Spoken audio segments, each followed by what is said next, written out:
Takže čau, já jsem další dneska tady video z Stumble Guys, opět po dlouhé době. Natáčel jsem to toho posledně tak, já nevím, 3 měsíce dozadu, půl rok možná a i víc. A pojďme rovnou do hry. Lidi, Stumble Guys jsem taky nehrál dlouhou dobu, v podstatě asi od té doby, co jsem natočil to video, jsem Stumble Guys nehrál. Takže pojďme na to. A ještě před začátkem videa vás poprosím o like a odběr, protože už se blížíme k té 400 a byl bych velmi rád, když bychom ji tam dali co nejdřív. Pojďme rovnou do hry. OK lidi, vybral jsem tady mapa, máme tady nějakou klasickou pičí dráhu, o co to je? Já jsem tady tenhle zlatý Mr. Beast a pokusím se dostat na ten konec samozřejmě. Stumble Guys, ježišimarja. No, že jsem Stumble Guys dlouho nehrál. Fakt jako že jsem to hodně dlouho nehrál a vůbec nevím, jestli to vůbec dám. Protože už si to vůbec, ale jako vůbec nepamatuju. Co a jak se tady dělalo. Ale jako něco málo si jako pamatuju, už jsem tady chtěl boku do stolu. No, jako není to úplně nejlepší. Jako lidi, nejde mi to, takhle bych to řekl. Skra. Tak lidi, teď.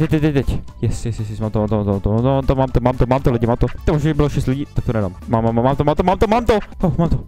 Ne, tady tenhle, zahlízl, dobrý, lidi, jsme tam. OK, lidi, konec kola, tady můžete vidět lidi, co vypadli a co přežili, jsem to samozřejmě a já. A pojďme rovnou do další hry. OK, lidi, další hra je tady tyhle ty auta nebo autobusy, budeme se přeskakovat a tak dále a hlavně nesmíme spadnout. No, může se eliminovat 6 lidí, takže musíme přežít co nejdýl. Nevím, jak to funguje vůbec. Jo, nesmíme akorát spadnout do toho vesmíru, chápu. Tak jeden už spadnul, tak teoreticky mě bude stačit, když tady budu takhle lehce toto. Tady skočím za týpkem, zkusím nehapat dolů. Naštěstí je tady double jump, týpek už spadnul a jsme tam. Takže rovnou pojďme do dalšího kola. OK lidi, zase tady máme oblíbené tobogány, jestli jste se dívali na předchozí video, tak tam mi docela šli. Tak uvidíme, může vyhrát už jenom jeden, tohle už je závod o místa. Wow. Tak jo, tak pojďme. No tak to jsem podělal, píšťalko, no tak to už asi nedám. To je. Ok lidi, co asi dá dělat, protože já... jak to mám říct? Nevychytal jsem to. Kurník, ještě tady, já jsem to tady chtěl jumpnout, no nejumpnu, no. Hold lidi, tohle není moje kolo, tohle není můj gól, protože podle mě tamhle týpek už je asi přede mnou, no. A nebo uvidíme. No já jsem dobrý, já jsem skvělý hráč, no. Ach jo. I když pokusím se to tady dogladit dolů. Jsou přede mnou 2 lidi. No už, no tak víc lidí, tamhle ještě nějaký třetí. Tak to už asi nemáme. Tohle je prostě race to finish, tohle už je poslední kolo. Ale to nemáme lidi, to nemám šanci jako tohle to dát. To je hrozně.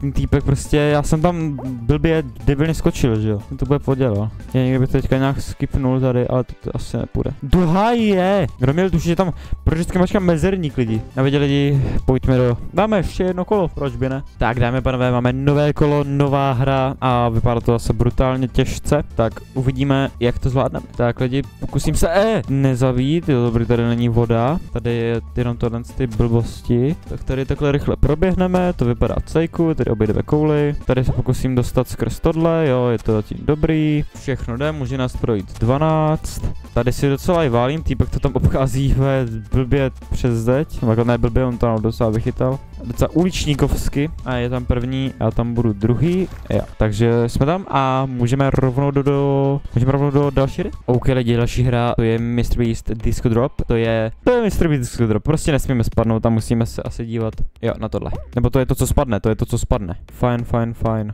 Spadly trojúhelníčky, teďka spadly tohle. To je zatím docela jako easy. Jestli se to jako každé kolo vrací, tak co? A tam tak těžkýho. Ale to možná pak bude možná víc, že to nebude jenom tohle. Jo, to bylo jednoduchý, jak to někdo mohl spadnout. OK lidi, další tahle mapa, tohle jsem taky měl v prvním videu, tak uvidíme, jak jsem se od minula zlepšil a doufám, že se mi nestane zase takový moment, který se tam minule. Dobrý ten ví. Ne. Něco podobného se mi stalo minule. OK lidi, poslední kolo si dávám, máme tady novou mapu, zase klasický sprint, takže jdeme na to. Tak lidi, vybíháme, tady jsou nějaký ty zrychlováky, zpomalováky, nevím, jak to měl nazvat. Jo, prostě pásy. Tady jsem dobře jumpnul dolů, to je lehké zbrždění, to mi ale nevadí, protože jdeme zpátky. Obejdeme to tady takhle bokem, protože proč by jsem šel středem, že jo? Tak pojďme tu. Hopa.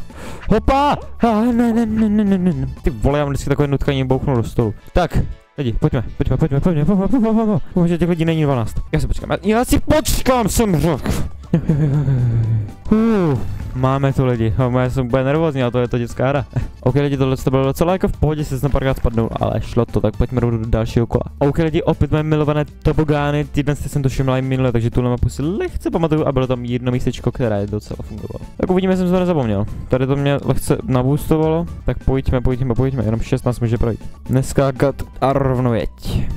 Rovnou jedeme. Jedu teďka úplně první z prvních sem. Tady musím hlavně opatrně neštrechnout se. Tady to předjumpuju. Bacha na číry. Jež, tak to bylo extrémně o kousíček. To bylo až moc nelidský kousíček. Tak to jsem lehce štrechnul. To jsem taky štrechnul. A to jsem taky štrechnul. Tak to je super. Hrdina dne. Uihu. A přímo jako první do cíle. Skvěle. Ale jako poslední tady máme Block Dash Class. To je taky nesmíme spadnout, prostě nás budou vězit stěny. A my se jim musíme vyhnout. A nesmíme spadnout a nesmíme se ani dotknout tam těch laserů. Tohle mi posledně taky šlo. Nevím, jestli to bylo na video, ale hrával jsem to. Ne sám, ale s kámošem, to jedno. Tak jo, hlavně nesmíme spadnout. Tady si musíš vyřadit 5 lidí. To jde. Tohle ještě není poslední. Ale OK. Nebo je? Je to poslední. Je to poslední. Ano, tohle je poslední a já nebudu poslední. Jako, tady upřímně by nevadilo, kdybych byl poslední, že jo? Protože kdybych byl ten čistý, wow, tak by mi to absolutně nevadilo, protože bych vyhrál, že? Zatím to v celku jde. Zatím. Není to zatím nějak jako extra složité, jenom se musíte dávat pozor na tohle.